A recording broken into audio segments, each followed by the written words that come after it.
Hey everybody, happy Thursday. We are back.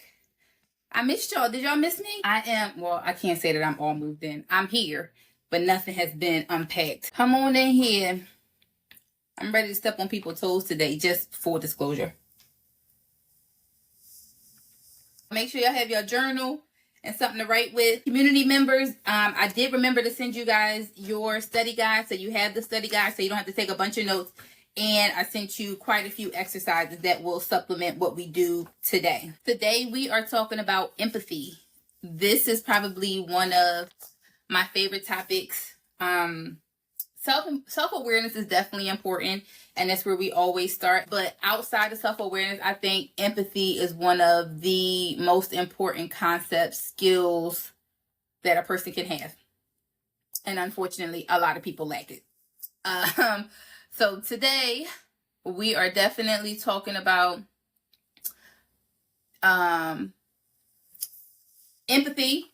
We're going to talk about why it matters in relationships. We're going to talk about what empathy is and what it's not.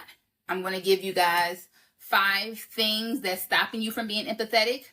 Then I'm going to give you 7 tips to be empathetic. And then we're going to talk about how to be empathetic even when you are upset, because that is definitely a difficult thing to do. My usual rules.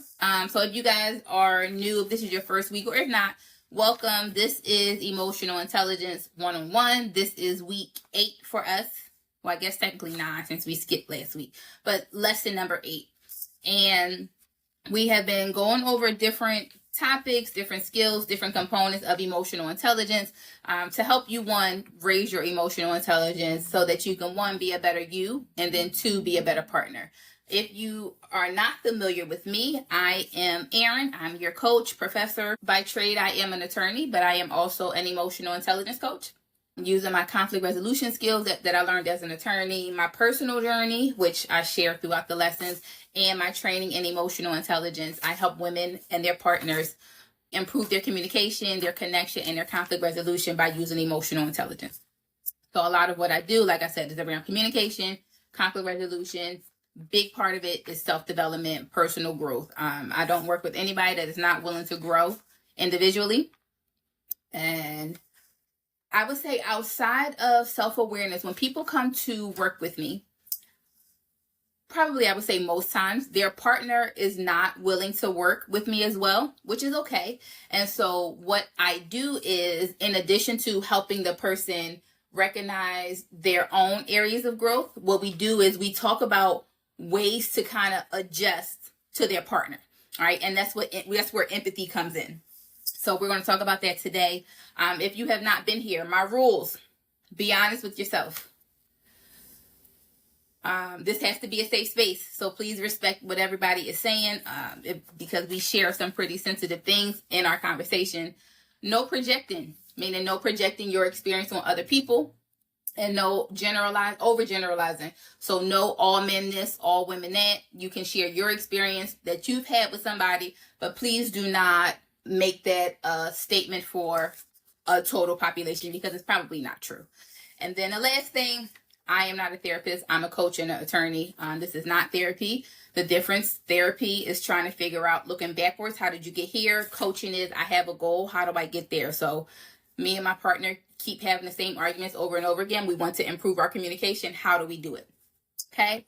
So that is my little spiel. For those of you watching on TikTok, welcome. If you are not aware, I do have a membership community called the EQ for Love membership community, where we meet multiple times a week. So if you are in the membership community, you actually get the opportunity to watch via Zoom. And then we have like a debrief after class. And then we also have, 2 monthly group coaching sessions where you have the opportunity to work through whatever it is that, you need to work through. There is a private community for additional support. And you also get additional handouts and exercises to supplement the classes that we are doing. So if you guys are interested, please take a look at that when class is over. I will tell you that the price is going up for the membership community after April. So after April 30th, the price will be raised. So I'll remind you guys, but while you can, I would get in at this rate before the price is increased. Now, is everybody ready to talk about empathy in relationships, why it matters, and how to be more empathetic? Let me know. Type it in the chat. Yes, you're ready. Okay. So let's talk about empathy. Empathy is the ability to understand and share another person's feelings, thoughts, and experiences. It involves taking the time to step into the shoes of the other person and see things from their perspective and not just your own. And empathy really is the foundation of human relationships. Empathy is what makes somebody feel valued, seen, heard, and understood, which is something that we all desire in our relationships. A lot of times when people come to me for help is because they don't feel seen, heard, or understood, right? One of those three things. So empathy is the foundation of that. Empathy is the foundation of emotional intimacy, emotional security. It is something that is, I think, vital, right? If somebody were to come to me and say, hey, Erin, if I pick one thing that would make all relationships better almost immediately, right? Of course, there's lots of things you can do. But if I could only pick one, it would be for people to be more empathetic. I think that is the one thing that you can work on to start improving your relationships immediately, right? If you want to work on communication, yeah, those things are cool, but those things take time to work on. But empathy, I think, is the one thing that you can do almost immediately that's going to improve your relationship. Thank you. So let's talk about what empathy is versus what it's not. Empathy is not just agreeing with somebody. It's about understanding. It's not about offering solutions. It's about holding space so people can come up with their own solutions. And then empathy, what it does is, like I said, it deepens your emotional intimacy and creates a psychological safety, right? That's where your emotional security comes in that we all need in a relationship. But you have to be empathetic, right? And it also, if I could be honest, it also affects the quality of your sex life, right? If you don't feel safe outside the bedroom, it's going to affect how you show up in the bedroom. So for the men that are watching, right, you want to make sure that your partner, well, really both, your partner feels safe outside the bedroom. If they feel like they can talk to you about anything without judgment, then it's going to show in the bedroom. Okay. So empathy is not agreeing with somebody. It's about understanding, and it's not about offering solutions, but holding space for them. Okay. What stops people from being empathetic? I would say being judgmental or dismissive. I would also say trying to fix or change people. I would say projecting your own experiences on other people. Thinking that your perspective is the only valid perspective. And then I would say letting your emotions consume you so much to the point where they override your ability to listen and to think logically.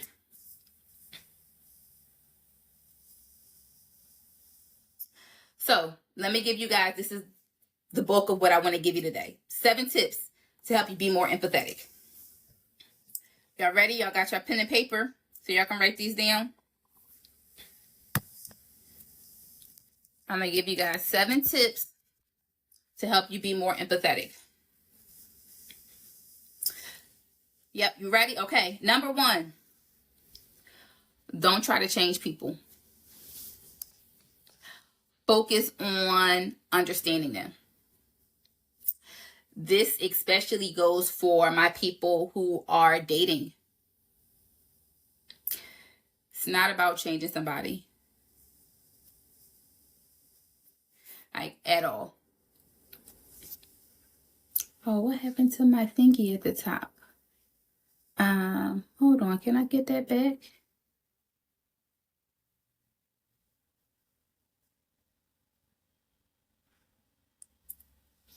Maybe not. I was looking for my little sign that's usually at the top.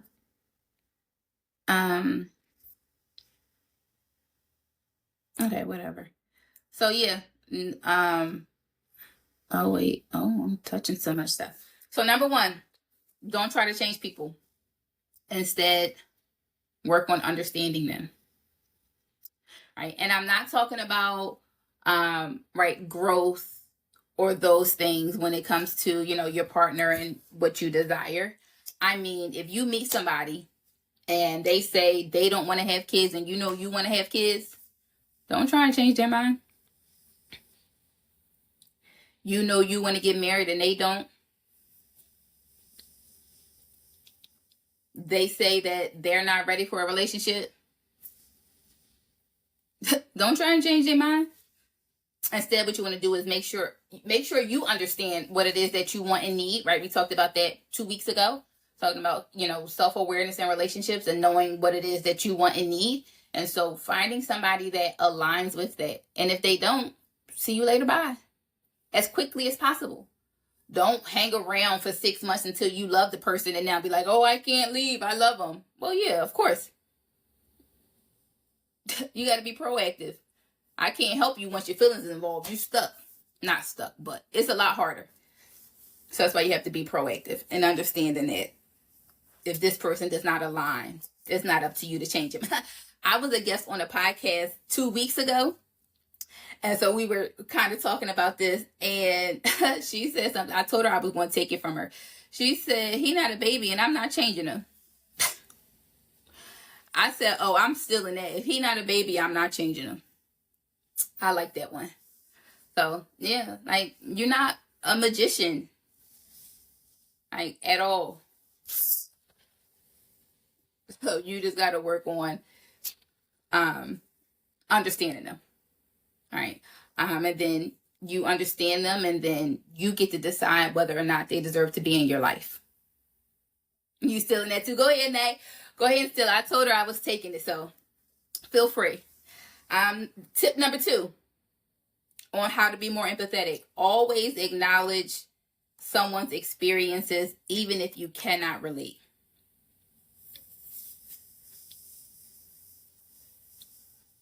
Let me ask y'all, how would you acknowledge if somebody comes and tells you, I don't know, think about something the last thing one of your friends told you.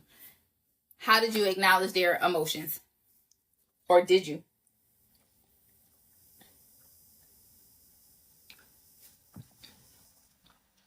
Before I give you guys examples, how would you acknowledge somebody's emotions?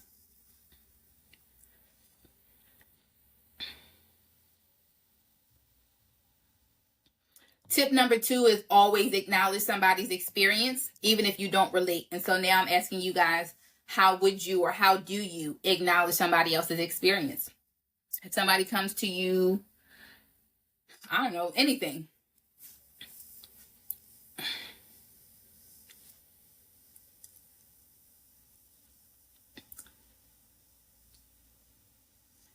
Right?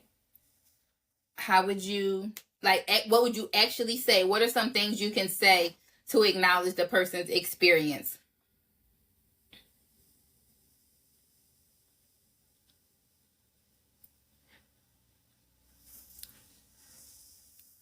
Put yourself in their shoes and see what emotions you may feel. Okay? I understand that makes you upset. That's a good one.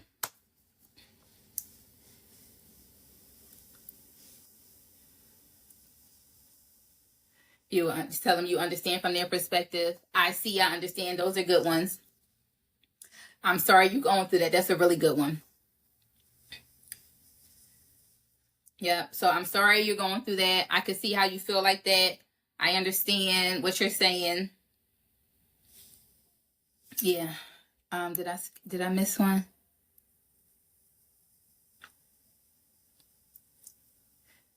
I can understand how you feel like that from your perspective. Yep.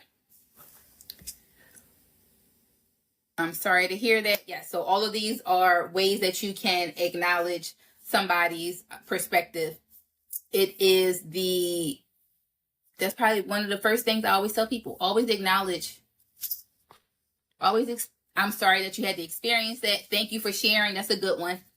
I like that one. Thank you for sharing. It kind of, especially when somebody has a hard time opening up, or it's taken them a long time to share things with you or to be vulnerable. I love the thank you for sharing that with me. Or thank you for trusting me with that. Because it kind of gives them the reassurance that it's okay to open up and talk to you. Let's go start a riot and make ourselves feel better. That could work depending on who you're talking to. I can't imagine how that must have been like for you. I'm here for you, whatever you need. Yep, all of those are good ones. So that's the second one. Second way that you could be more empathetic.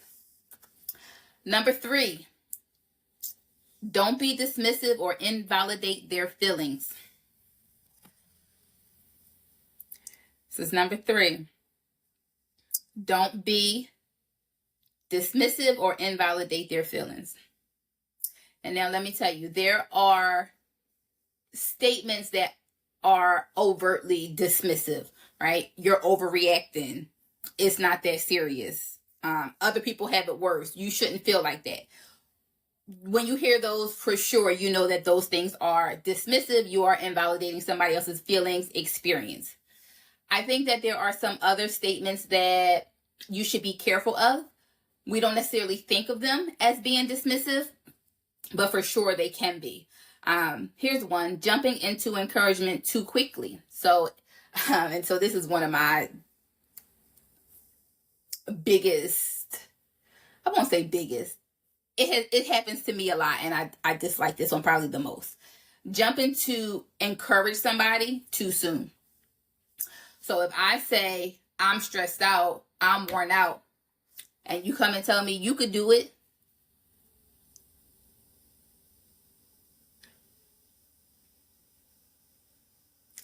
like, what? I could do it. I wasn't questioning whether or not I can do it. I said I'm stressed out. Acknowledge the fact that I'm stressed out and burnt out. You got this. Grind your gears. Yes. Again, dismissive.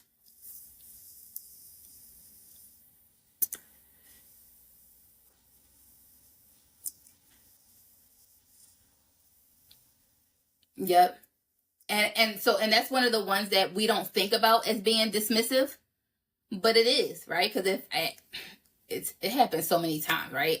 If I shared that, like when I shared that I was stressed out and I am ready to go back to 9 to 5 and I'm tired of this entrepreneurship, so many people commented like, you got this, you could do it. I wasn't asking you if I could do it.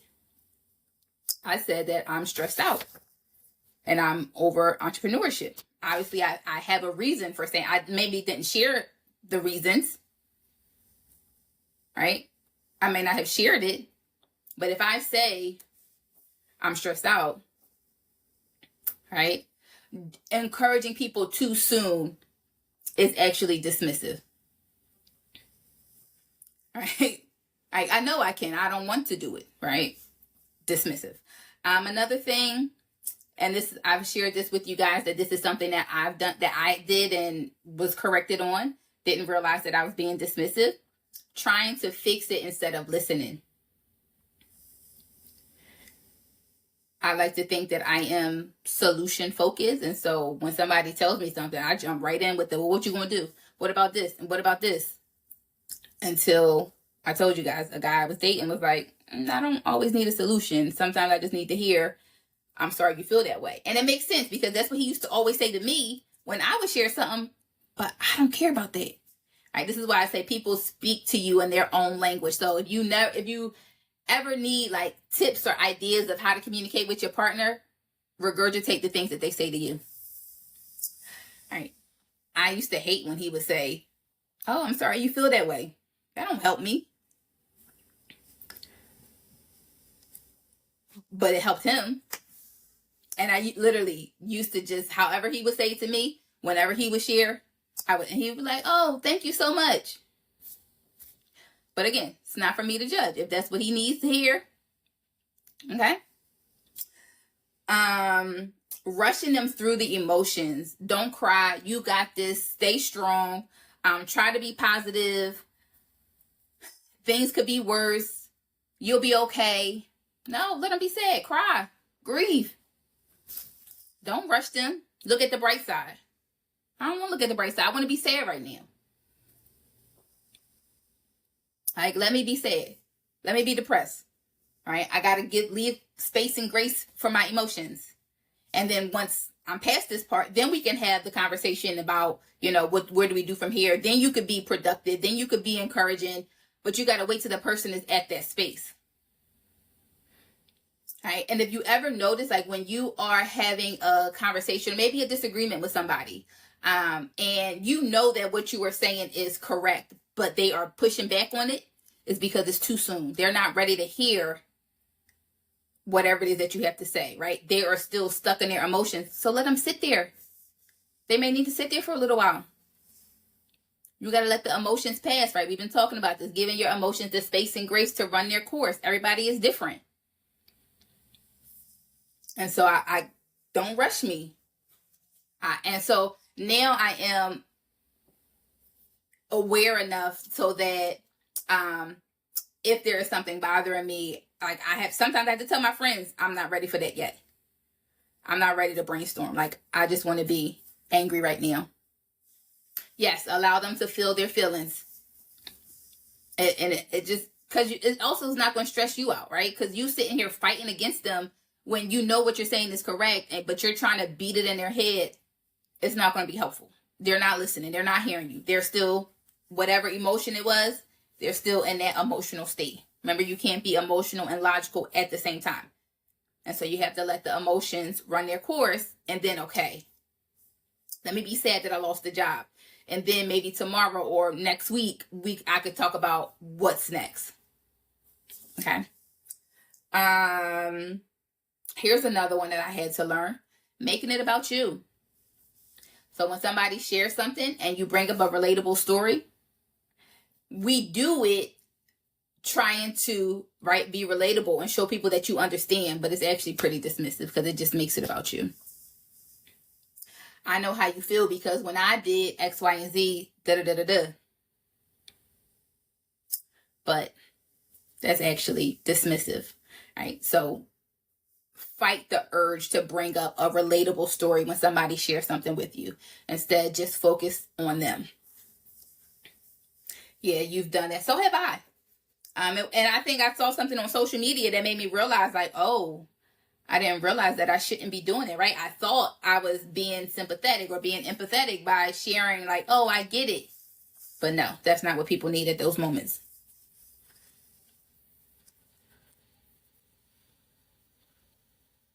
Yeah.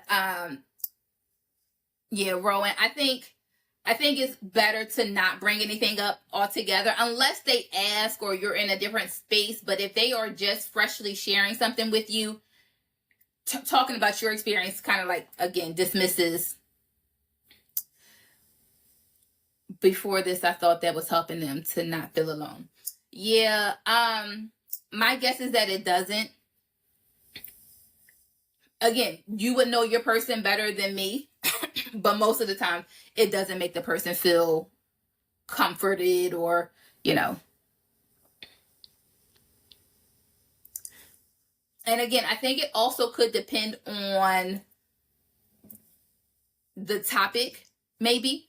But I would just say, as a general note, I wouldn't bring up a relatable story because it's dismissive. For sure, it depends on the person. Like, if you know that it might help your person or it's a certain topic, sure. I'm just speaking generally, it's not helpful the way that we think it is. It's actually, it could make them feel dismissed. Like, now we're talking about you. And then the other one is dismissing them because you feel uncomfortable. So changing the subject, leaving, or making a joke, trying to, break the ice just because you feel uncomfortable with the emotions that they have shared with you. Okay.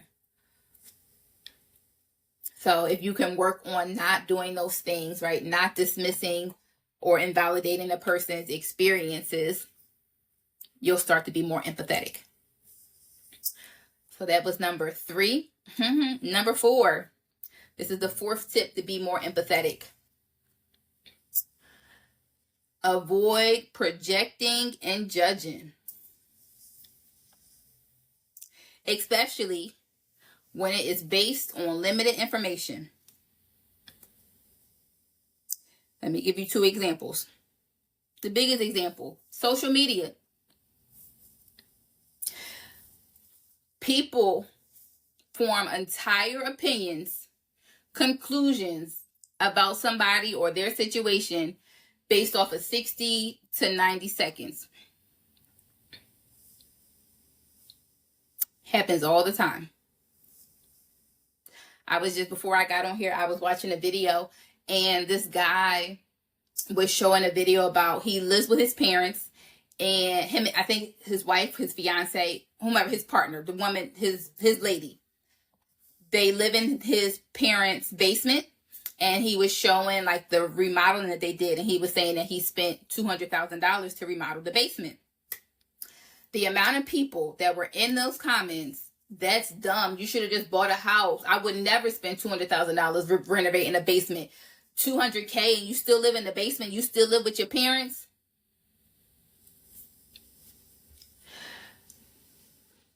That's judging and projecting. I would never do that. It's not you. That's dumb for you, not for him. You don't know what his situation is with his parents. And it seems like he does pretty well for himself, because he had Rolexes and everything. Like you could tell he's doing well for himself. Right? And it's just people, the projecting and the judging. And so one thing I want you guys to do, this is your homework. As you are watching things on social media, this is a great way to practice empathy. Instead of jumping to, even if you don't write it, right? I feel like sometimes we still jump to conclusions, or we still judge or project. Work on not doing that. Work on just accepting what it is. Oh, okay. Even if you have to say, oh, I wonder, what made them do that? I wonder why they did that. Hey, positive outbreak, right? That's what I want you to do. To practice being empathetic when you're scrolling on social media. Try not to judge people. Try not to project your experiences. All right, because what happens is we get a little bit of information, 60 to 90, even if it's the 10 minutes. We get 10 minutes of somebody's situation. And because that's the only information, there are a lot of gaps. What do? You fill the gap in with your own experiences, right? This is where the projecting comes in. All right. I get so sick of people coming to social media asking about, I've been dating this guy, he did X, Y, and Z. What does that mean? You asking strangers what his actions mean, you got to go ask him. Because again, you gave them this much information. They're going to fill the gaps in with their own experiences. Right? This is also part of the reason I don't believe in giving relationship advice. All right? I've had people come and share and tell me that they are in unhealthy relationships. And so I was having a conversation with a guy, and he was like, so you wouldn't tell somebody to leave? I never tell anybody to leave. Right? And so when you do go and talk to your friend, how many times do they listen to you? Most of the time they don't. Right? Or if they ask you your advice, or maybe they didn't even ask you for your advice, but they're telling you that this relationship is unhealthy, or he did this, he did that, and they jump right in. You need to leave him.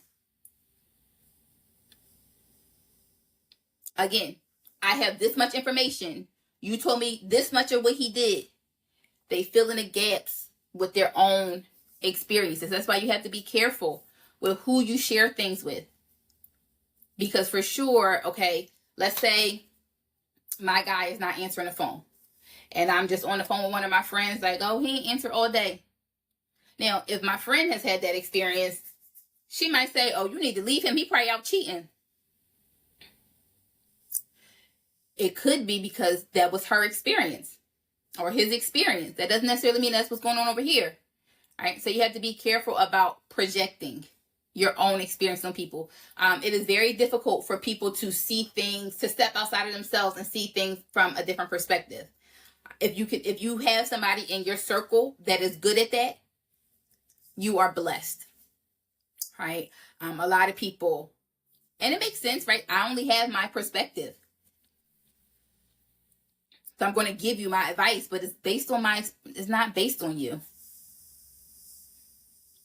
Or they encourage you to stay based on their bias. Yep, absolutely. This is why you have to learn how, right? We've been talking about processing your emotions, right? This is how you make sure that you are not susceptible to bad advice, because you're going to process your own emotions. You're going to know what your emotions are telling you, and you're going to know what that means you need to do. You're not going to anybody else asking for advice. What should I do? What does this mean? You're going to ask the people that it involves, and stop coming to other people. Okay? So that's the fourth tip. Avoid projecting or judging. So if somebody comes to you and even if your friend comes to ask you, is this a... Oh, hold on, I want to make sure I'm not giving you another one. Okay. Even if they come and ask you for advice, what you ask is, how do you feel about it? I'm not telling you what I think, because what I think doesn't matter. I might think he's a dog, but I'm not going to tell you that, because you're still going to stay. And then I don't want you to have that, like, right down now, that makes the relationship uncomfortable. I don't care if I hate his guts. I'm not telling you that. How do you feel about it? What do you think? Now, the only time I may jump in is if it's one of my, like, closest friends and I know she's lying to herself. But there's very few people that I know, like the back of my hand, that I can jump in. And it's only if, like I said, I feel like they're being untrue. Right? But everybody else, I ask, well, how do you feel about it? What do you think you should do? Is that what you want? All right. Well, last week you said that you were thinking about leaving because of X, Y, and Z. Do you still feel like that now? Right. Ask them questions. Don't share your opinion, because it doesn't matter. Okay. So your homework on social media. This is a great way to practice empathy. As you see so many people commenting and projecting. Don't work on not doing it. Right. And I'm not saying that you guys always commented, but even if you just think it, right, try to stop yourself in that moment and say, okay, well, even explore, like, well, I wonder what made them do this, or I wonder, we see some pretty wild things on social media, but you don't know people's story. You don't know their backstory. And so that's not for you to judge. It's not for you to project. At the very most, you can say, oh, I wonder why they feel that way, or I wonder why, okay? So that was number 4. Number 5, the fifth tip for you to be empathetic: mind your business.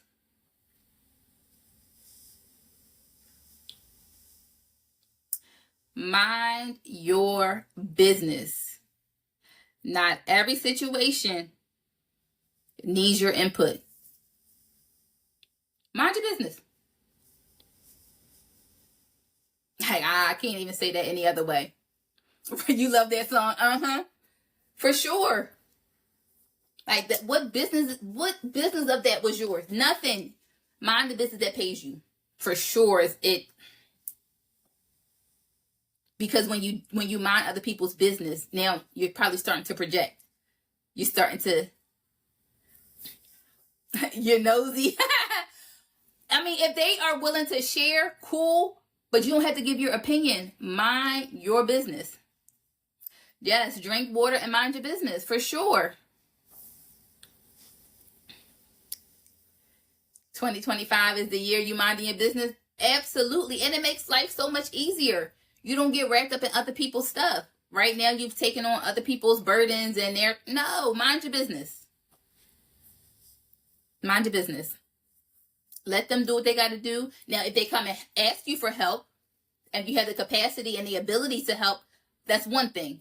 But don't just jump in somebody else's business.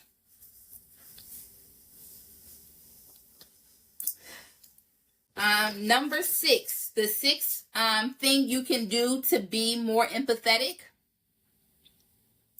set realistic expectations. Set realistic expectations. Right? Understand when something is your responsibility and not the other person's. I think this also goes to, you have to know what and who you're dealing with. All right, remember the first one was don't try to change people, but understand them. Understand the person in front of you. Understand whether it's a coworker, your parents, your siblings, your partner. Understand, you got to be honest with yourself. If you realize that your partner has comprehension issues, thank you, Adrian, comprehension issues, and I don't mean that like as a jab, right? The average American has an 8th grade reading level, which means they only comprehend under 8. That's 14 years old. So we have people that are 30, 40, 50 years old that only comprehend like a 14-year-old. And so you have to be honest about who it is that you are in relationship with. All right. And so I told you in the beginning, right, when people come to me and their partner is not willing to also come and talk to me, what I do is figure out what adjustments they need to make. Right? So if I know, let me try to think of an example.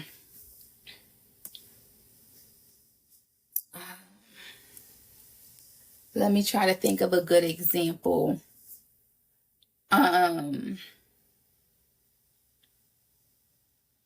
last client, we had to do this a lot. So, I was working with a wife. Her husband was not, open to meeting with me. Cool, no problem. And when they were arguing, he would always say like, you act like my mother. You're so bossy. Or like he would just yell things out. And so what she had to do, or what we came up with together, was that, she would let him say whatever, but then she would start to ask for examples. Can you give me an example of the last time I reminded you of your mother? Can you give me an example of the last time you felt like I was being bossy, or whatever he said? Ask for an example, because you're sitting here trying to defend yourself and you don't even know what he's talking about. Right? A lot of things are subjective and people talk in conclusory terms. I might not have the same meaning that you had. I don't know what you're talking about. You got to give me an example. All right. So, and that's just an example, but you have to understand who it is that you are dealing with.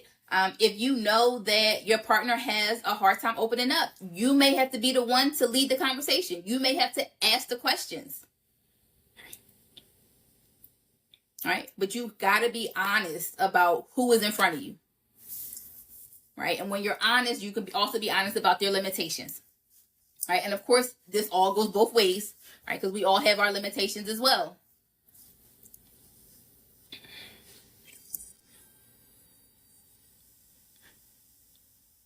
Did I miss a question? How can we tell if they're at that level of comprehension? So some of the things that I look for, or signs to let me know that somebody has comprehension issues, is if I say something or I ask a question and their response is not related to what I said. Like, where did that just, like, that's not what we were talking about. Right? So that's one sign.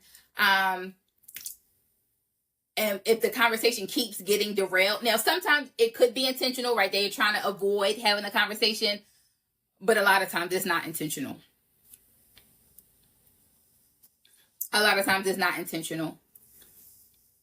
Or another sign that I look at, if we are maybe texting and I bring up multiple things, or maybe there's a main, how you write, there's a main topic, but a subpart, they address the subpart and not the main topic. Like, that's not, again, you're off topic here. So if they have a hard time staying on topic, if their response is not related to what you say, what other things? I think those are like the biggest ones. And so what I like to do is, if, and we're going to start getting into more about communication in a couple of weeks, or maybe next week, I'll see. And so what I do is, when I feel like somebody has comprehension issues, when I share something with them, I ask them, what did you hear me say?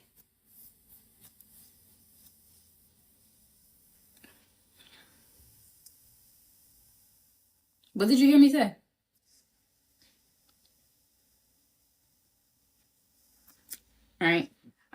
I know y'all be out here arguing like about things that don't matter. No, it's because they have a Ting got a comprehension issue.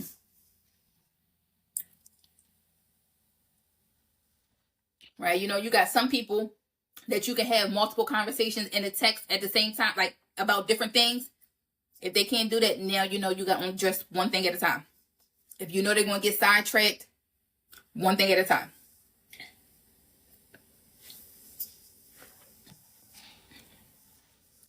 Setting realistic expectations, again, is about accepting people for who they are and you making the necessary adjustments. It is also about, and I tell people this all the time, don't expect you from people. That's a sure way to get your little feelings hurt. I would have never, it's not you. Right? And so many people feelings get hurt because they expect them from somebody. They expect somebody to behave the way that they would if they were in that situation. And when they don't, now your feelings is hurt.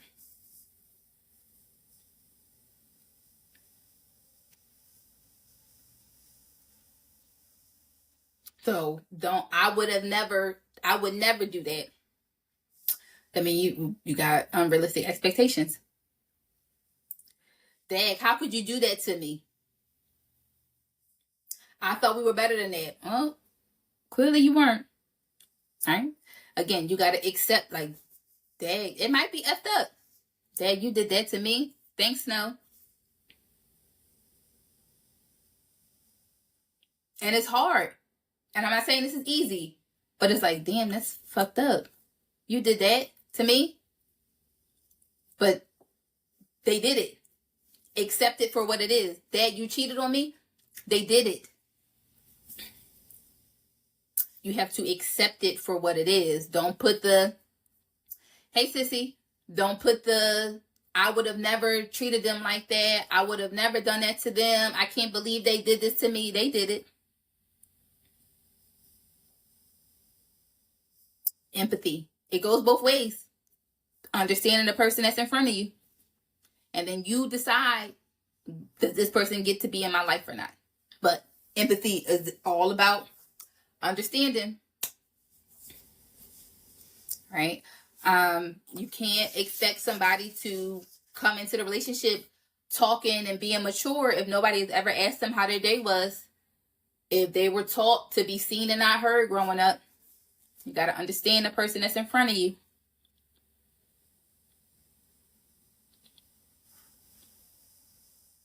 If I only know 4 emotions, if I'm only allowed to express happiness and sadness and anger, I'm not allowed to be scared. You gotta work with me. So you gotta understand who you have in front of you, what their limitations are. And being emotionally intelligent is about what adjustments can you make to meet that person where they are.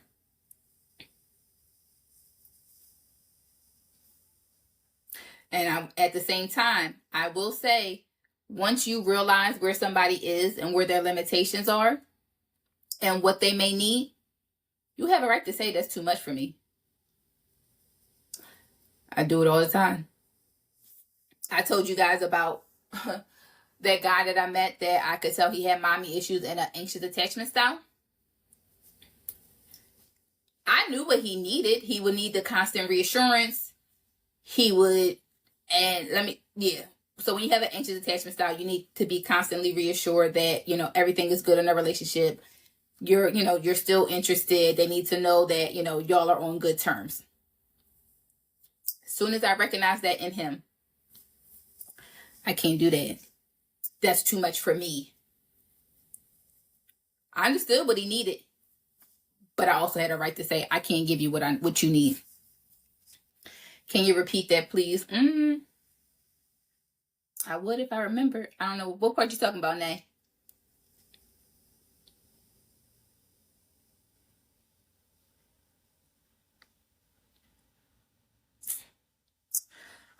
Also, in terms of setting realistic expectations, nobody is a mind reader. a conversation that I have with, it just so happened to be wives. I've had him multiple times. He doesn't help around the house. He just letting me do everything. And I'm like, well, did you ask? He should already know. Well, let's say he doesn't. No, I didn't get to 7 yet. He should already know. Maybe that's not a realistic expectation. When you could just ask him and the issue will be gone in 30 seconds. As opposed to stomping around the house, carrying the laundry upstairs full and aggressively because you feel like he should have asked or she should have asked if you need help.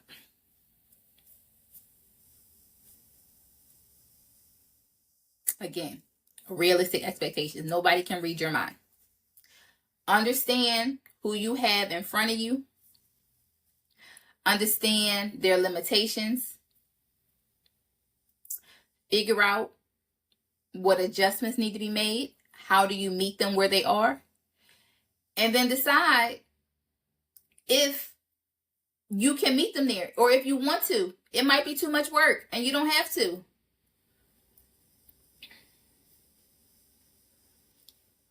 Why do people feel like they can ask things or get clarity on things? What you mean in terms of what?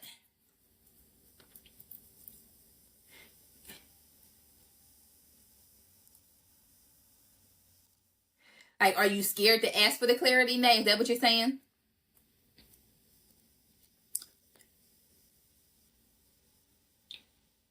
Yes. Are you scared of the response that you might get?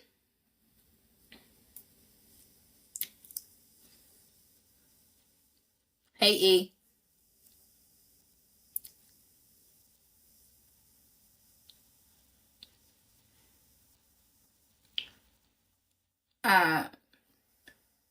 You don't know, honestly. So you have to sit and ask yourself, what's the worst that can happen?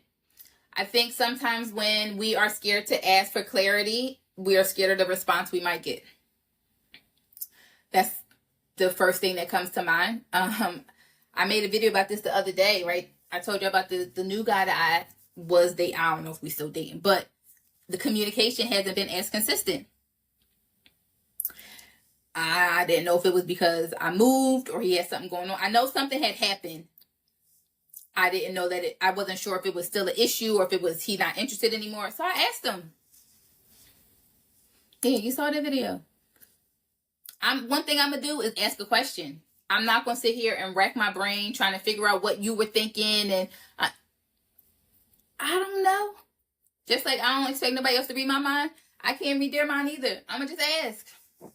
What's the worst that can happen? At least you know, even if you don't like the answer. Yeah, I play all day long. Like, I also don't think everything has to be a serious conversation like I saw in that video. I did not have to sit him down and say, so I've been wondering, or what are we, or what are we doing? Like, no. And I came up with that on the fly time. Sometimes I don't know where I come up with this stuff. So for those of you guys that did not see the video, I wasn't sure where I stood with this guy. And so I sent him a voice note and I said, hey, it's me. Did you change my name in your phone to loose leaf? Because I feel like you balled me up like a piece of paper and threw me in the trash. I don't even know where it came from. Right? But everything doesn't have to be so serious. Another one, people always like, well, I don't know what we're doing. Ask them, like, I'm about to go outside. Do I have a boyfriend or not? Am I allowed to get my number out or no? Do I have a boyfriend or not? Before I go outside, you know, are you going to feel some type of way if... But one thing I'm going to do, I'm going to ask a question. Oh, what y'all put in the comments? They say they filter some of the comments. I don't know what y'all said. But you can't be afraid to ask the question. You need the clarity. I think that's what kind of creates insecurity when you don't. And I don't mean like insecurity, like you're insecure. Like, I mean, I'm talking about the emotion of insecurity. Right? When you aren't affirmed, when you don't know, when you are missing information, that is what makes you feel insecure in a relationship. And one thing about me, I'm going to ask a question.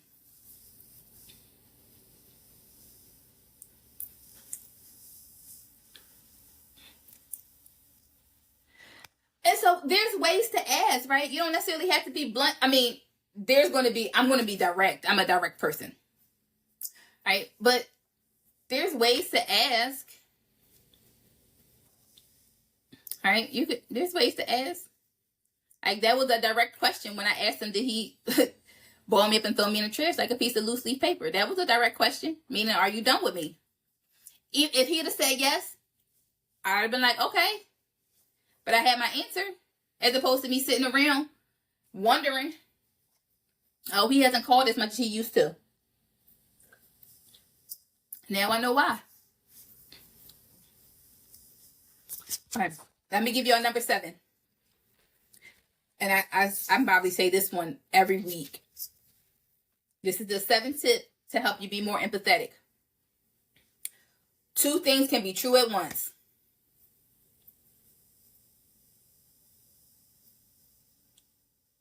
Someone can love you and still hurt you. You can feel how you feel, they feel how they feel.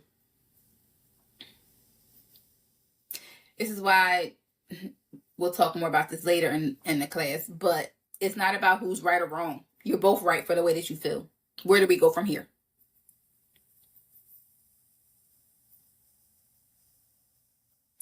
Two things can be true at once. I'm overwhelmed. I'm stressed out. Okay, now that we got that on the table, what do we do about both of these things? Because 2 things can be true at once. Okay. So let me give you the 7 again. So the 7 things, the 7 tips to help you be more empathetic. Number 1 is don't try to change people. Focus on understanding them instead. Number 2 is always acknowledge somebody's experience, even if you don't relate. Number 3 is don't be dismissive or invalidate feelings. And we talked about different ways that being dismissive looks like. Sometimes it's unintentional.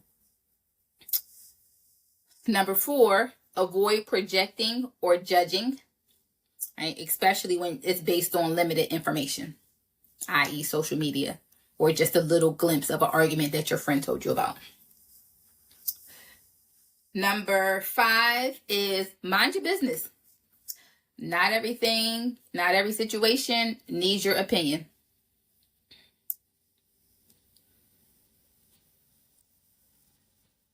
Number 6 is set realistic expectations, right? Understanding what's your responsibility versus theirs.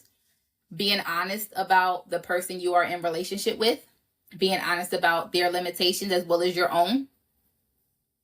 And then making the necessary adjustments. Be honest about what's in front of you.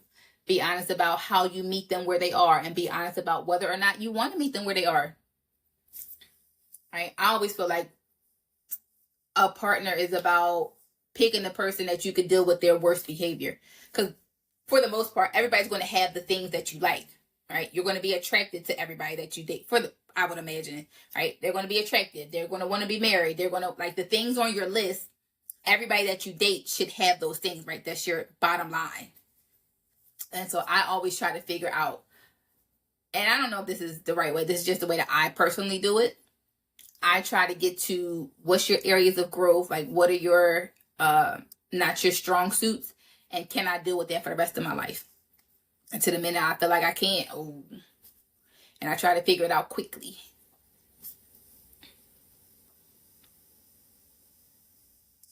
How do you acknowledge somebody's experience, even if you disagree? So now I hear you. I understand how you can feel that way. Thank you for sharing that with me. I understand your perspective, right? Because you can understand how they got to that conclusion, even if you disagree with it.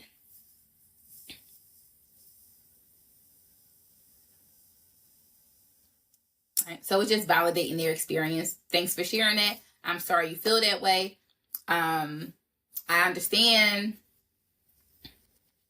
I feel like I hear you is like usually used like in sarcasm, like I hear you, but I'm not listening. So again, you might know your person, you would know your person better than me, but just hearing I hear you is the kind of thought that is what came to mind. You're welcome. I gave you 6 was set realistic expectations, and then 7 is 2 things can be true at once.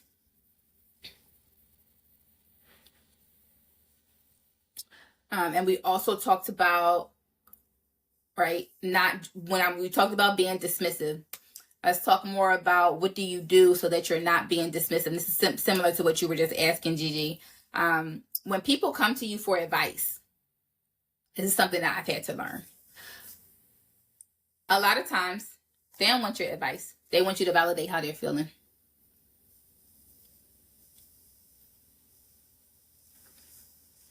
So when people, am I wrong for, they don't want you to say yes or no. They want you to say, I can understand how you feel like that.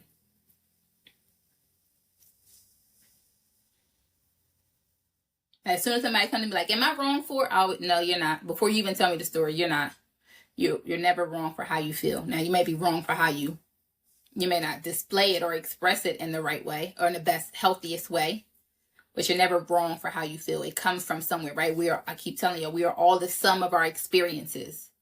Right? Our emotions are here to tell us something. So we have these emotions because we feel unsafe. Our boundaries have been crossed. Like there is something that your emotions are trying to tell you. So you are never wrong for the emotions that you are experiencing. Now, how you express them, something different. We talked about managing your emotions.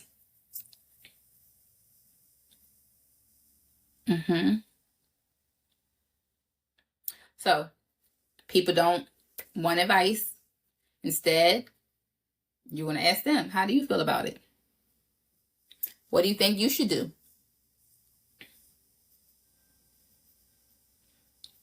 You think you can finally see the attitude you're giving people without knowing it. And that's awesome.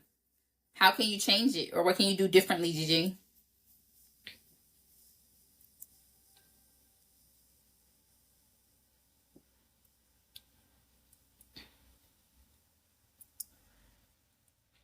Let's talk about how to be empathetic when you're angry. All right, so let's say you two have competing emotions, right? It's a lot easier to be empathetic when it's only one person experiencing the emotion. They come and share something that happened at work or something that happened with their siblings or their parents. It's a lot easier to take a step back and be empathetic and, oh, how do you feel about that? But when you're angry, you don't give a shit about how they feel when you're angry.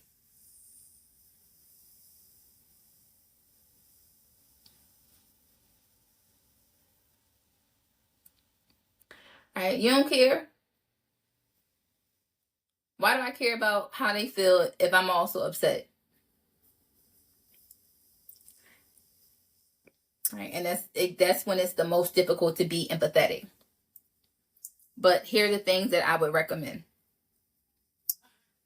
Slow down the conversation, right? When you are experiencing this emotion, let's say you're angry, you want to yell, scream, fight, rah, rah, rah, rah. Slow it down. Whatever you have to do, and it's going to be different for everybody. What do you need to do when you are experiencing these emotions? What helps you calm down? You need to go take a walk. Do you need to put your hand over your mouth?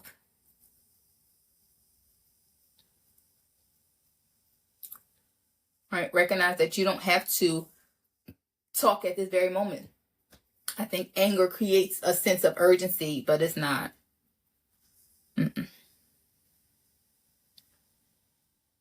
The other thing is remind yourself, I'm upset, but I still want to understand them.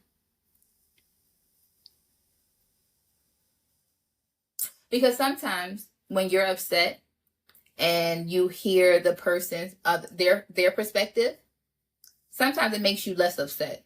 Not all the time, but sometimes their explanation helps. Especially if you jump to conclusions now. Definitely don't jump to conclusions. Ask the questions. And again, that does not mean you have to ignore your emotions. But make sure when you are going to process your emotion, remember we talked about this, make sure you have all the information. Right? We talked about in that lesson, we talked about overthinking. Some of you are not overthinkers. You just lack information. And when you have gaps, you are prone to fill it in with negative information. But it doesn't make you an overthinker. That means you missing information. So you got to go ask more questions. Huh? I'm upset right now and I still want to understand. And so you got to go and do whatever you need to do to manage your emotions. Go punch a wall, whatever it is.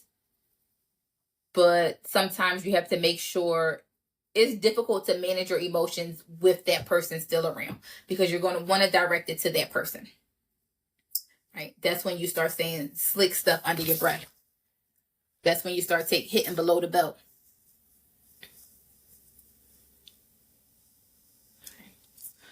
Another thing that you can do, that's what I was just saying, right? Practice your emotional regulation before you respond.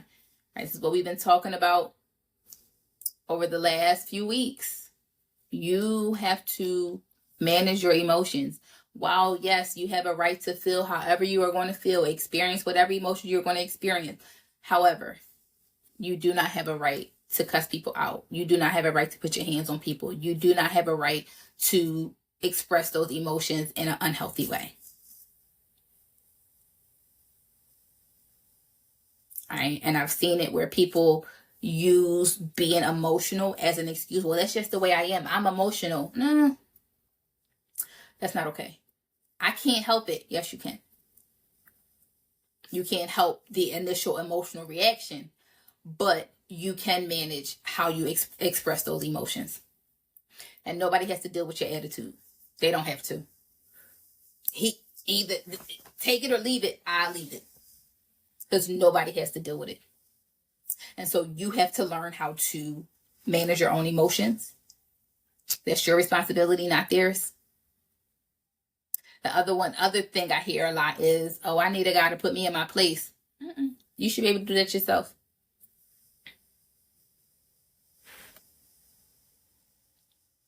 Yes, manage the expression of your emotions. That is your responsibility. It is your responsibility to know when you're angry, when you're whatever, what do you need to calm down? That's another workshop that I usually do. What do you need when you are sad? What makes you feel better? And how can your partner support you in that? When you're stressed out, what do you need to relax? And how can your partner support you in that? If at all, maybe they can't. It may be those moments where you got to do this by yourself. But that's your responsibility. We're adults. We got to act like it. We're not doing that crazy stuff anymore. That's not a healthy relationship. It's not a take it or leave it. They don't have to deal with it. And I recommend that people don't, honestly.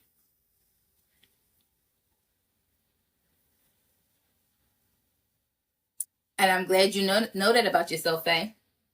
Whatever it is, if you got to go listen to gospel music, if you got to go smoke, if you got to go have a drink, have a glass of wine, if you got to go spend time with your kids, if you need to go take a hot shower, a bubble bath, you have to figure out what helps you. Okay? And then when you're in those moments, let me hear what they have to say before I jump to conclusions. Let me hear what they have to say before I defend myself.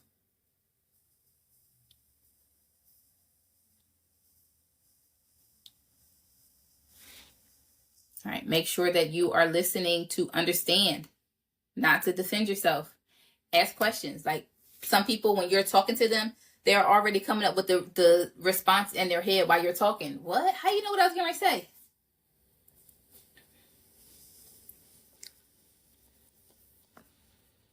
Thank you, guys. So you got to make sure that you're listening to understand. And I think that is a good tip, that instead of trying to defend yourself, make sure you understand. If somebody is saying you do X, Y, and Z, can you give me an example?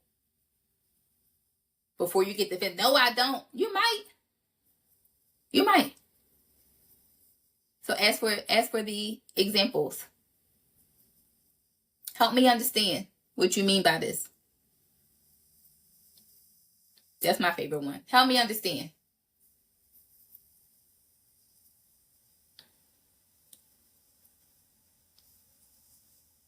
Okay, so those are some tips to help you still be empathetic even when you are upset. Slow down the conversation, right? Anger creates a sense of urgency. You need to do whatever you need to do to calm down. Remind yourself that I'm upset, but I still want to understand them. Practice emotional regulation. And then you say, let me hear them out before I jump to conclusions. Let me hear them out before I defend myself. Let me hear them out first. You ask for examples, but he can never remember. And so here's the other thing. Another reason that I tell people to ask for examples, because sometimes people be making stuff up. They like to say things, but they can't back it up. And so what I usually say is, well, hey, nephew, the next time I exhibit that, or the next time I do it, like, can you let me know in the moment?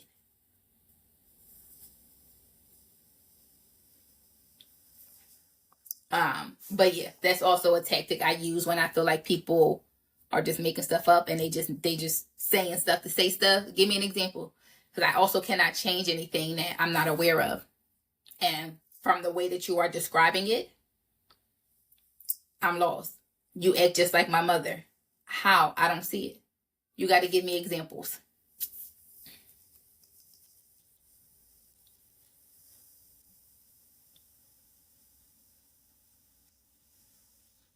Yeah, what do you mean by expose yourself?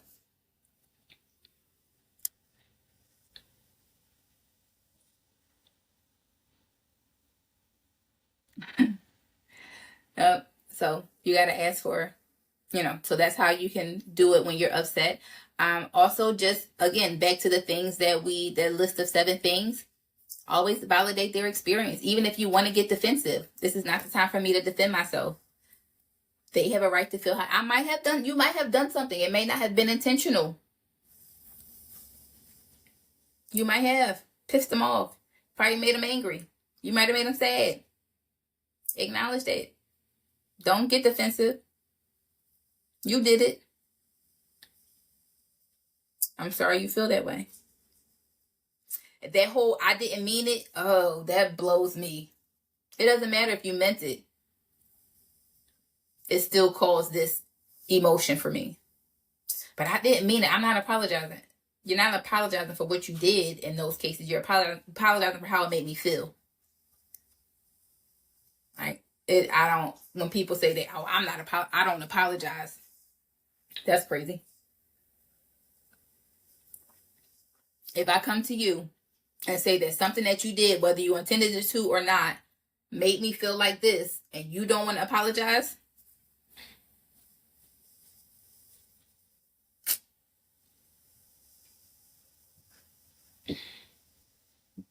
yeah. I have a scenario for you guys. An example of empathy. Okay? You guys listening? I got your listening tools on.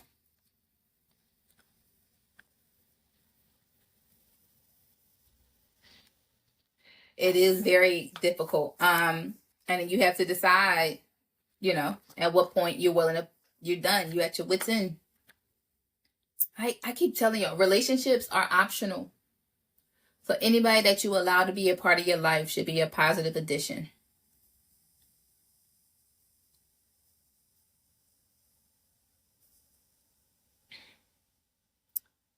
You don't have to do with anything. And only you can decide what you can deal with and what you have the capacity to deal with. Because what you can deal with, I might not be able to. You might be okay with somebody that has an anxious attachment style. I can't. I'm not. I can't do that. But I have to be honest with myself about it. Okay, here's the scenario. Taylor and Chris have been arguing lately because Taylor feels like Chris doesn't help out enough around the house. Taylor complains that after work, Oh, it didn't. The giant sign.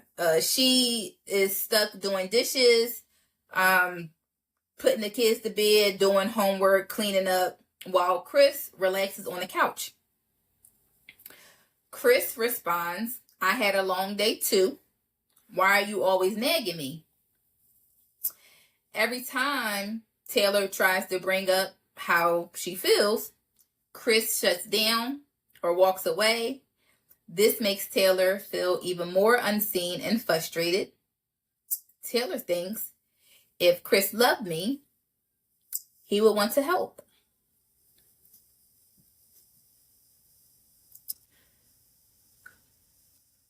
What do you guys think about this scenario? What are your first thoughts? I probably should have did this in the beginning, because now that I gave you guys the tools, y'all not going to be yourself and answer honestly. I should have gave you this first. But what are your first thoughts?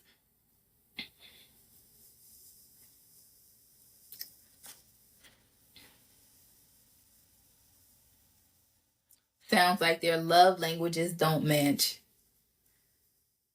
Chris don't love me. Okay. She's projecting and assuming. We are on empathy. Instinctively, you would say Chris needs to wake up and step up. Okay.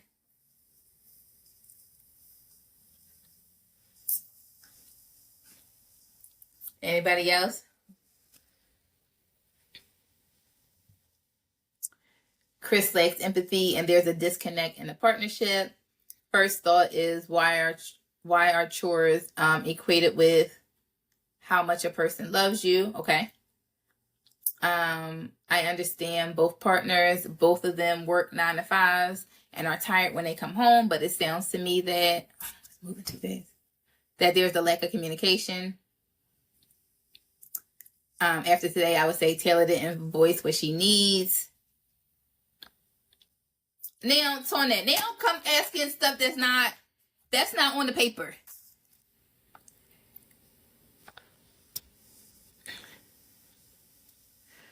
Chris isn't acknowledging Taylor's emotions, even if he can't relate. I would ask Chris if he can help and say, I understand you're also tired, but can use the additional help. Yes, Tonette, don't come asking stuff that's not on the paper. You would just left the dishes undone. Okay, so there's a part 2 to this. And let's see if this changes. You don't think she clearly told what you need? Okay. So there's a part 2 to this. And let's see if this changes how you feel about the situation. So, part 2 is more about each person individually. So Taylor, I'm going to read the whole thing just in case y'all forgot. So Taylor and Chris have been arguing lately because Taylor feels like Chris doesn't help out enough around the house. Taylor complains that after work, she's stuck doing dishes, doing homework, putting the kids to bed, cleaning up, and dinner. While Chris just relaxes on the couch, Chris says, I had a long day too. Why are you nagging me? Every single time Taylor tries to bring up how she feels, Chris shuts down and walks away. This makes Taylor feel even more unseen and frustrated. Taylor is starting to believe if Chris loved me, he would want to help me. Part 2. Taylor grew up in a household where she had to take care of her younger siblings because her parents were unreliable and emotionally unavailable. Being responsible for others became Taylor's norm, and not getting help feels like being abandoned all over again. Chris, on the other hand, grew up in a home where every disagreement turned into a shouting match. Sometimes his father would leave for days, even weeks after an argument. Now, Chris associates conflict with fear and instability. So when Taylor tries to talk to Chris emotionally, he retreats to protect himself.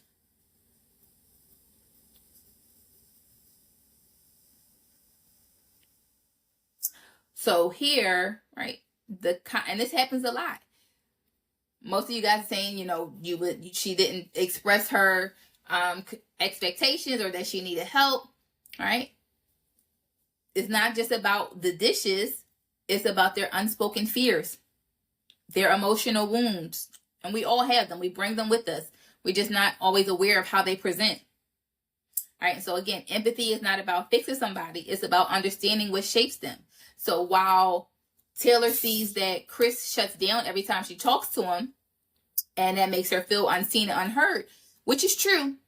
But at the same time, Chris feels like screaming and yelling because of his upbringing is, right, instability. It might mean that it's over. Those childhood traumas. Right? And so if they are self-aware enough to share these things with him, then one solution could be that Taylor understands that, okay, yelling, screaming, and shouting is going to make him shut down.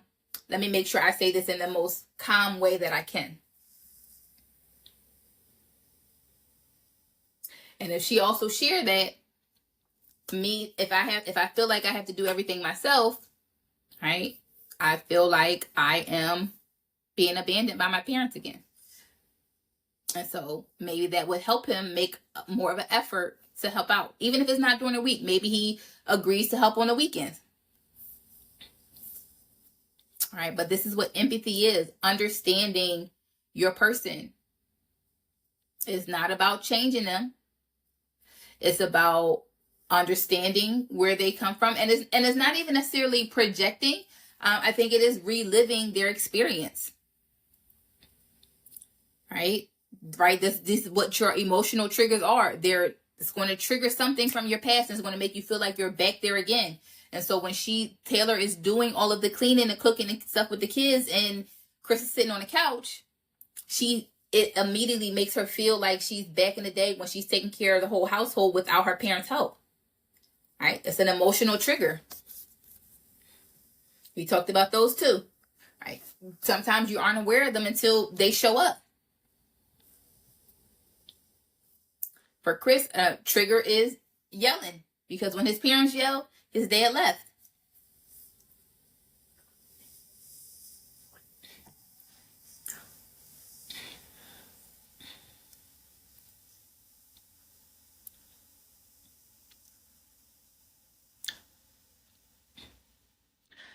And so, and I'm not even going to tell you that you have to get rid of your baggage, right? You got to be completely healed before being in a relationship. That's not realistic.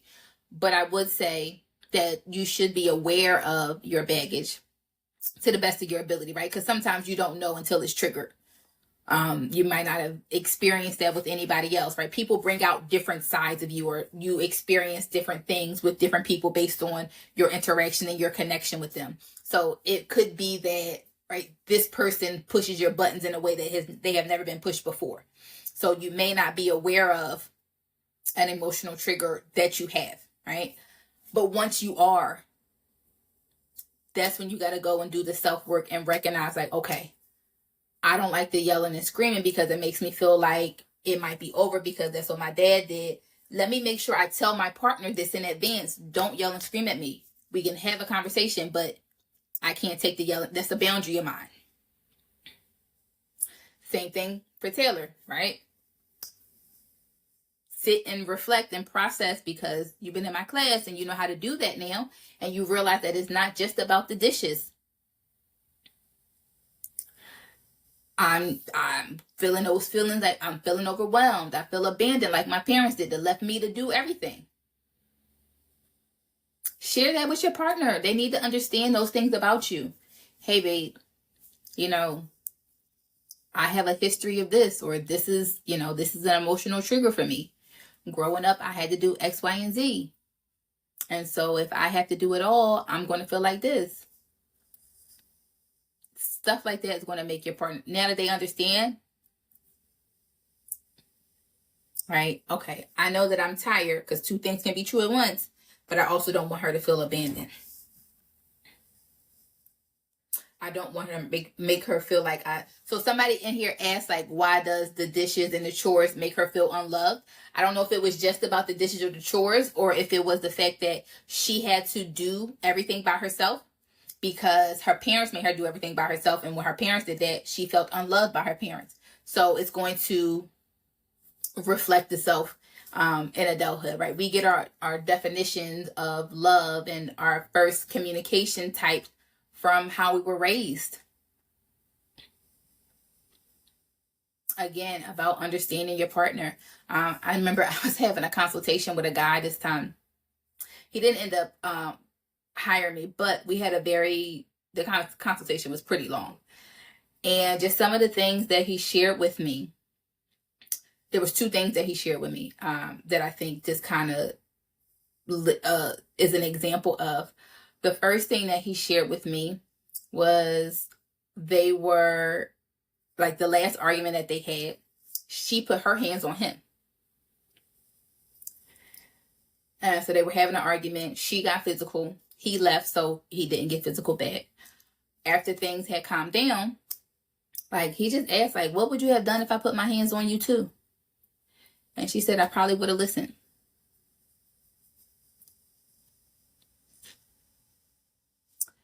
Go and ask more questions. What was your upbringing? How did you see your people, your parents, your caregivers handle conflict?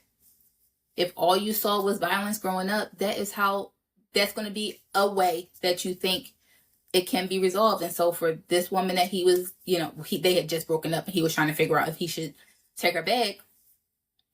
That is what communication, that is what love looked like to her. I would imagine that she's had suffered some abuse.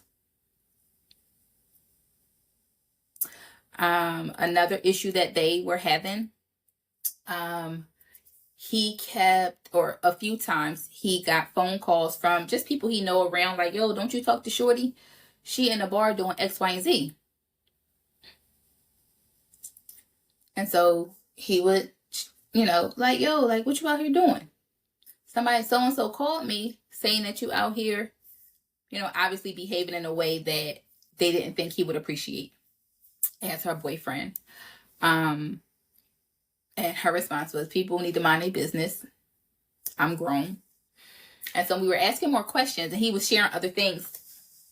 And so he was saying that he knows that she had a rough childhood. She had been essayed, but he was trying to prove to her that there were still good men in the world. And he was saying, like, I've never judged her for any of the things that she shared with me. And so what I said to him was, it's okay that you never judged her, right? That's awesome. But you also have to be honest about how the person past shows up in their future.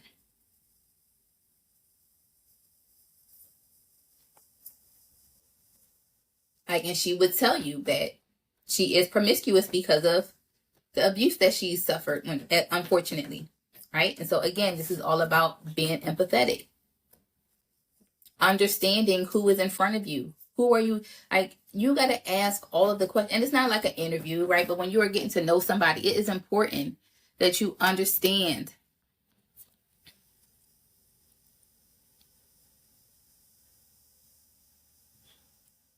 Like, you got to understand the person. Like, nobody just wakes up like this. Like, y'all ever see, I know y'all see it in the movies all the time. Like, there's a kid, the kid is so bad, the kid fights all the time. And then you get to know their story, and it's because they come from a unhealthy home, a toxic household, right? They've been abused, right? That is an extreme example, but the same thing happens to us. I like men in suits. My dad wore a suit every day to work. In my head, that is what a man looks like when he goes to work every day, because that's what I saw growing up. Every day my dad wore a suit. Right? And so we are all the sum of our experiences. And so instead of judging, instead of projecting, instead of trying to put your own spin on things, just take the time to ask the questions. Understand who is in front of you and make the necessary adjustments. You get to decide if this person deserves to be a part of your life or not. Like the guy I told you that had an anxious attachment style, when he was describing something, and one of the ways I knew that he had this anxious attachment style, I said, what's your relationship like with your mother? I can't remember exactly what he said, but that was my question. And he was taken aback, like, what made you ask me that? So I asked him again, like, what's your relationship? He didn't have one. He was taken away from her when he was like 9, raised by his dad, that they didn't have a good relationship.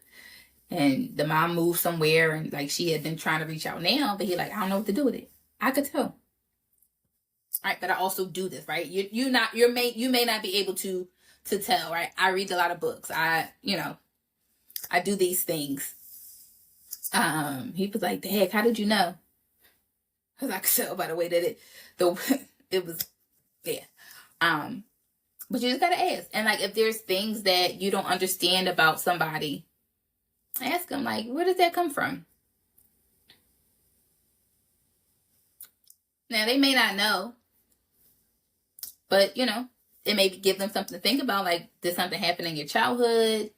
Or when I said this, it really upset you. Can you help me understand why? I thought I was saying it in a nice way. What about that upset you so much? Or why? Yeah, what? I like what over why. Because why, like, I don't know. Why gives you like an emotional answer. I need to know what. What about that made you upset? It made me upset because it made me think about having to do everything as a child.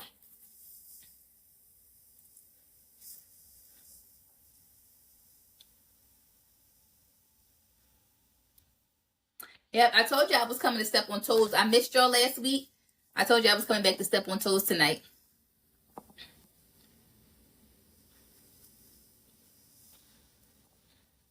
Tell me what's your biggest. Let me know in the chat. What's your biggest takeaway from today?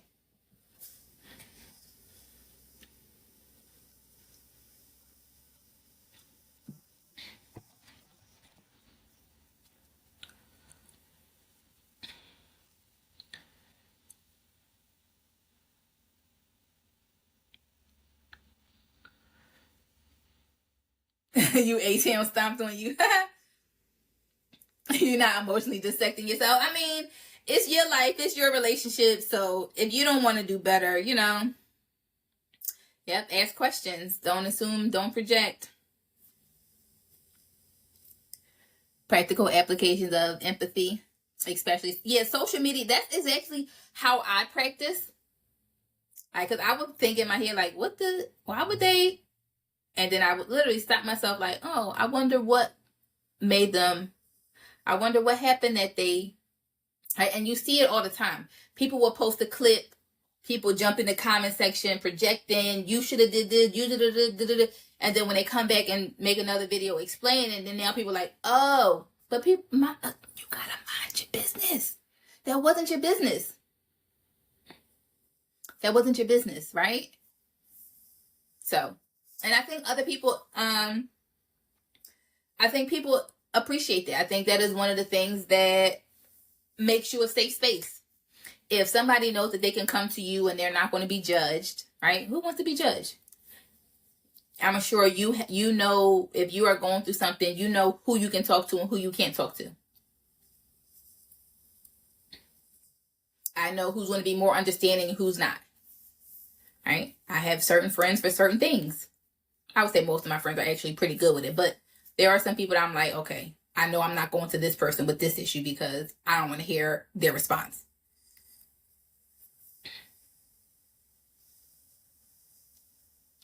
Acknowledging people's perspective without being dismissive. Need to reassess how to validate feelings. Yep. What about you guys over here? Trakia, Cheese, Divine, what's you guys' biggest takeaway for today?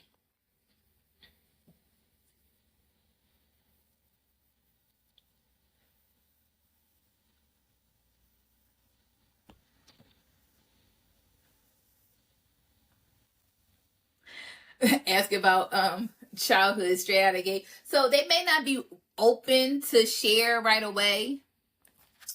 Because some things can be sensitive. Like somebody may not tell you on the first day, like, Here he come to say hi to you guys. Say hi, Ben Ben. You saying hi? You got to work on being more empathetic, ask more questions to get a better understanding. Yes. They say, hey, Bentley. So like first date, is somebody going to show up and say, yeah, I've been SA'd before, or I've been through so much stuff in my life? Because if somebody shows up with all like sharing their baggage first date, you probably going to run the other way. But what you do is when they do share something, one of my favorite questions is, how does that affect you today? How does that show up for you now? I also ask, have you been to therapy for it? And then I ask, how does that show up in your relationships now or in your life now? The steps to be more empathetic. Okay. Yeah. Right. Because when you start to get to know people, you start to open up. They start to open up as they start to share. Okay. Have you been to therapy for that, to work through that? Don't try to change people, and be mindful not to always give relatable experiences. Yep, I love that. Yep, I love that. Because here's the other thing. It's not always about you. And that was a hard thing that I had to learn. It's not about me. What? I'm the youngest girl. I got two older, my brothers are grown. Like 7 and 11 years older than me. Like, so I was the only one in the house for a long time. Is what you mean it's not all about me. Something I had to learn. It's not all about me. And a lot of times how people treat you has nothing to do with you. That's another lesson. That was a hard one for me to learn. How people treat you has nothing to do with you. And I won't say nothing. Of course, there are sometimes it does. But like, I had to learn that lesson when the last guy broke up with me. And I'm like, we've never argued. I thought this was it. Like, no issues. I had to recognize it was nothing wrong with me. He chose something else. And so I had to get out of my way, get over myself. Right? It's nothing wrong with you. If somebody cheats, they chose to do that.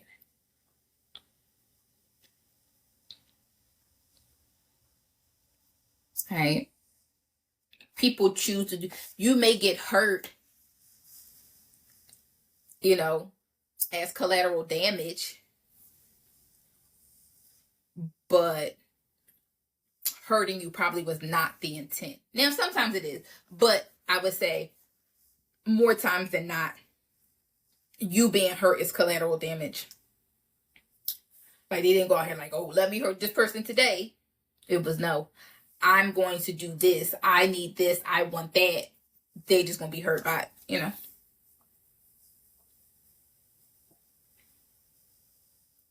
And did you learn to understand why you did that?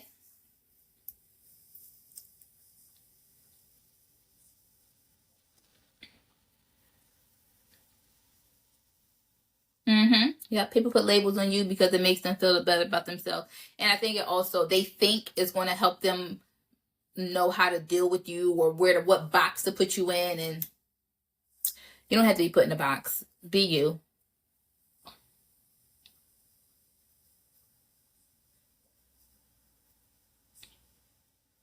Yeah. So that is all I had on empathy today. Do you guys have any questions before we get out of here?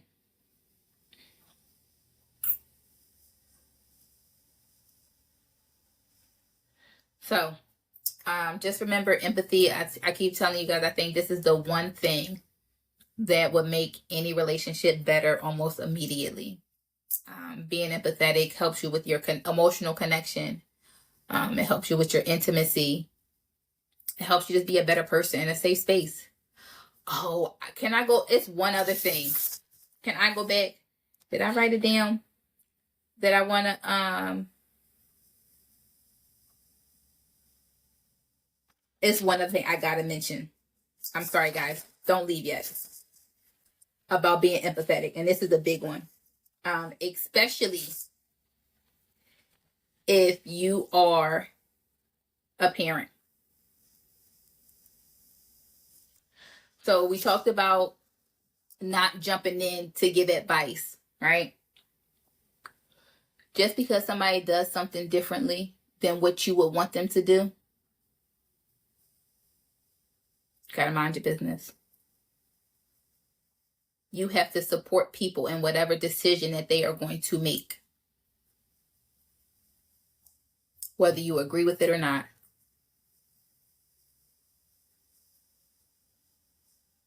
And I think this is a hard one for parents. Now, if your child is younger, of course, like you're supposed to jump, help them figure it out and all of that. Even when they're younger, I think it should still be more of a problem solving. Like, what do you think you should do? Right? It helps to build their problem solving skills so that they don't grow up and they're an adult and don't know how to think for themselves. So, like, even like my godson, my nephew, right? As they're 5, and they would come to me like, "Oh, this happened. What do you think should happen? What do you think should happen?" I need you to be able to problem solve. This is what's wrong with a lot of adults. They don't know how to problem solve. And so if you always jump in, it's not giving them the opportunity to develop those skills. And they're going to be lost at some point in their life without you. Right? So I know this is harder with parents, especially once you start to get older, or when your kids start to get older. And you may want them to go to college. You may want them to be a doctor or a lawyer. It absolutely goes back to minding your business. Right? So that's part of it, minding your business. But then when it's somebody like your child, you may think your child is your business. I say, you think you know what's best. Who are you to say you know what's best? Right? We see this storyline in movies all the time, even though it happens in real life too, where the parent is trying to dictate what the child does with their life. And I think there are limits to your suggestions. Even if it's not parent-child, even if it's your partner. If they are making a decision that you don't feel like is the best decision, of course, I think you can ask them, "Hey, can I make a suggestion?" Ask, "Hey, can I make a suggestion?" If they say no, keep it to yourself. You got to support them. Even if they come back and say, "Dang, that wasn't right." Okay, so where do we go from here?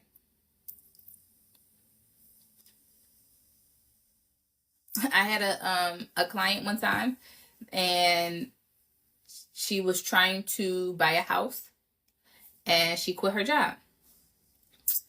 We were having a conversation before she quit, and I'm like, "Well, you have set this goal of buying a house. If you quit your job, can you still do that?" She was adamant about quitting her job. I'm not here to tell you yes, no. Like, she later came back like, "Dag, I shouldn't have." But that's a lesson that she had to learn. You got to let some people bump their heads. Like, you got to let them bump their heads. And so just because it's not the decision you would make if you were in that situation, you got to let people learn. And I think that is also a hard one. I think I see that a lot. Not even just parent-child, like just even in the relationships. Well, he should do this. He shouldn't play his video games so much, or whatever it is. You got to let people learn, because otherwise they're never going to learn their lesson. This is why I never tell people, like, I've had people reach out to me like, "I'm in an abusive relationship." I don't tell them to leave. They're never going to learn that. If I tell you to leave, first of all, people don't listen. Like I told you, when they come to you for help, they just want you to validate their feelings. They don't want your opinion. So that's one. People are not going to listen. Very rarely will they listen. And number two, the other reason that I don't believe in giving relationship advice is, let's say you do listen to me. Let's say you do leave. But if you leave because I told you to, and not because you recognize that you deserve better, or you recognize that this is not healthy for you, that means you have not learned your lesson, and the next person is going to look just like the last person. Thanks, Snow. Right? So people gotta learn their lesson. Otherwise, you're going to continue to make the same mistakes. Like, have you somebody that every person that they date is the same? They have the same problems, just a different face, because they have not learned their lesson.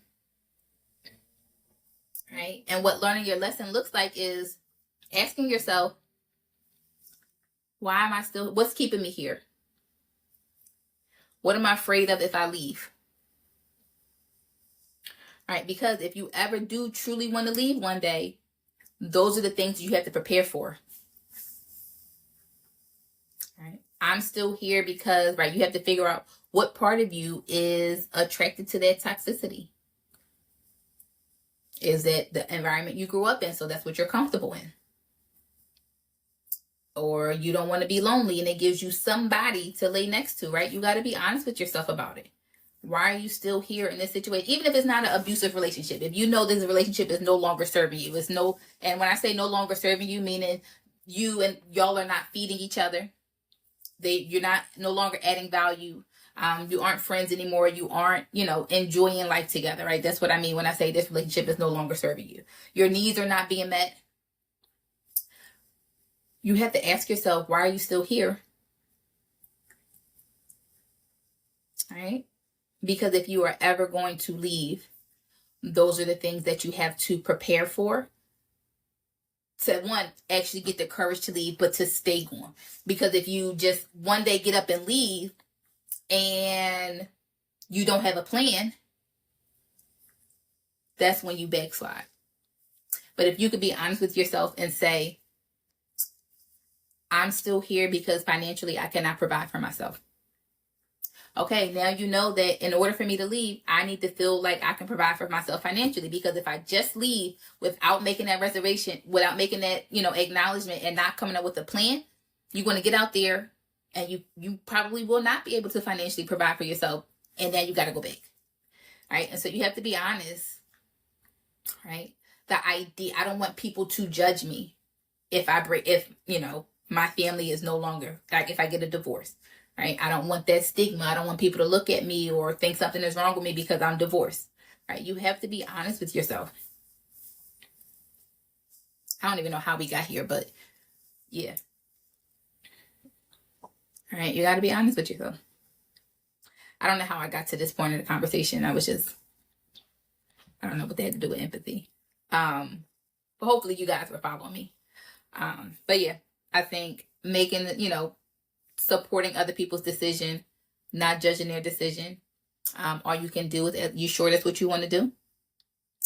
I know I'm not supposed to be talking to him. You sure you're going over there? I'm going over there today. I'll go back to not talking to him tomorrow.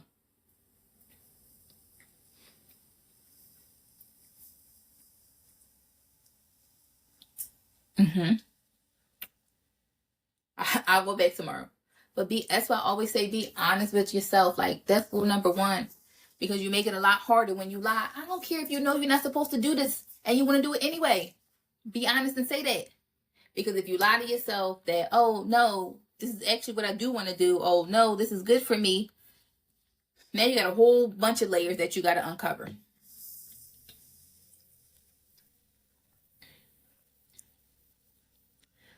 And it just makes it a lot harder. At least if you're honest. It's a little bit easier. But yeah, that was the last tip that I forgot to add. Just make sure that you support people in their decision making. Again, you can help them brainstorm. You can help them come up with the pros and cons. If you are close enough with the person, you can offer, hey, can I make another suggestion? Don't just offer it, because people may not want it. I told y'all I had to learn that. Can I make another suggestion?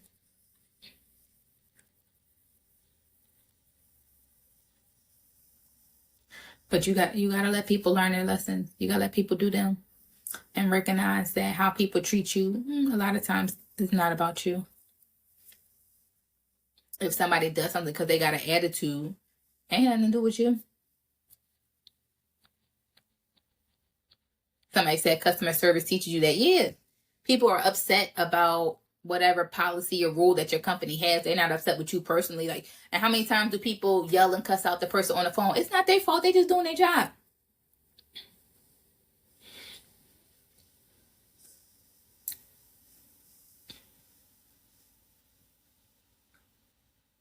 Okay. So be empathetic. Take time to ask questions.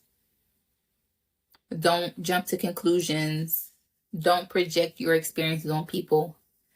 Truly understand how they got there, what happened. It may be something back to childhood. It may be something from a previous relationship. It just may be a limitation, right? But be honest about it. Become a safe space for somebody else. Always acknowledge how they are feeling, even if you don't relate. Ask questions. Listen to understand, not to defend yourself, or don't be thinking about your response before they even finish their sentence. All right. And even though I'm talking about telling you how to be a safe space for somebody else, but your partner should also be a safe space for you. And so if there are things that you need your partner to do to make you feel more seen, heard, or understood, tell them. Hey, babe, I just need to vent right now. You know how you always jump to conclusion? I know you're trying to help, but it's not that helpful. Me, I hate when people say, you can do it. I wasn't questioning if I can do it. I need to sit in my frustration or my overwhelmness or stress, being stressed out right now. Right? So you also have to, do some self-awareness, self-reflecting work yourself. And if you are in, any type of relationship that you feel like the person doesn't see you, understand you,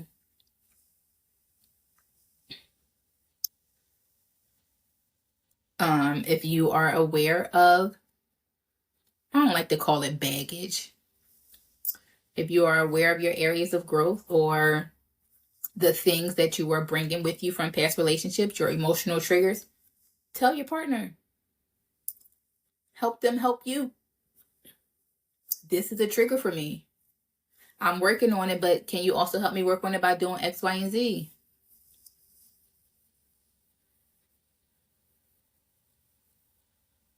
Emotional stumps or emotional triggers. All right.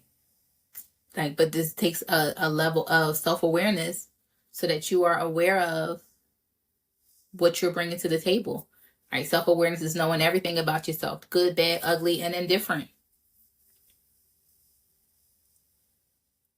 Oh, thinking outside of it. I think it's just your past experiences. This is who you are. It's you. So you got to understand all of you. And don't just say, this is just the way I am. No, you got to work on it too. Like if your last partner, when they didn't answer the phone, you found out they were out cheating. And so when this new person doesn't answer the phone, naturally you're going to think that they're cheating. But maybe they're not. Right? Don't project your past experiences on your person, right? Ask yourself, did this current person give me a reason to feel like this, or did somebody else? Am I making this current person suffer, or punishing this current person for something that somebody did in the past? All right, and so with that experience, like that example, like I'm working on it. But hey, if you ask them, right, I'm going to work on it on my end. This is my experiences. This is why I feel like this. When you don't answer the phone, I'm working on it. But what will also help is if you can't answer, can you shoot me a text real quick? Like, I'll call you right back. Or whatever it is. But you got to work on it too. Okay, now I'm done for real this time, guys. I'm done for real this time. Yeah, that's all of it.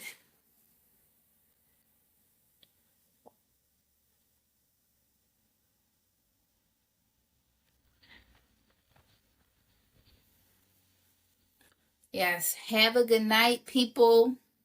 I hope this was helpful. I will get the replay up as soon as I can. I just got to get it downloaded from TikTok. Like I said, if you guys are interested in the membership community, that is open. Check that out when we hang up if you want. It's $27 a month. You get to watch on Zoom and you actually get my notes and other activities. We also have group coaching sessions 2 a month. And there's a private community so that if you guys want ongoing support or dig deeper into what we have going on, and that is the place to go. I told you guys the price is $27 a month right now. The price is going to be increased after April. This class is over May 30th, and some of you have asked, is it going to be a part 2? Probably not. I do have something else planned, so I'll share more about that as we get towards the end of this class. But if you are interested in the membership community, please let me know if you have questions. If not, go ahead and check it out and join us over here. Any other questions before we get out of here? Anybody have questions? No? Well, okay, guys. I need to go, and I'm not unpacked at all. I moved back, but I got to paint the room and all of this first. It will be saved, and the replay will be put on YouTube. If you join the email list, the link is in my bio. You will receive an email once the replay is available. So go to the link in my bio for the email list and more information about the membership community. You're welcome. And I will see you guys tonight. Next week. Have a good night is what I meant.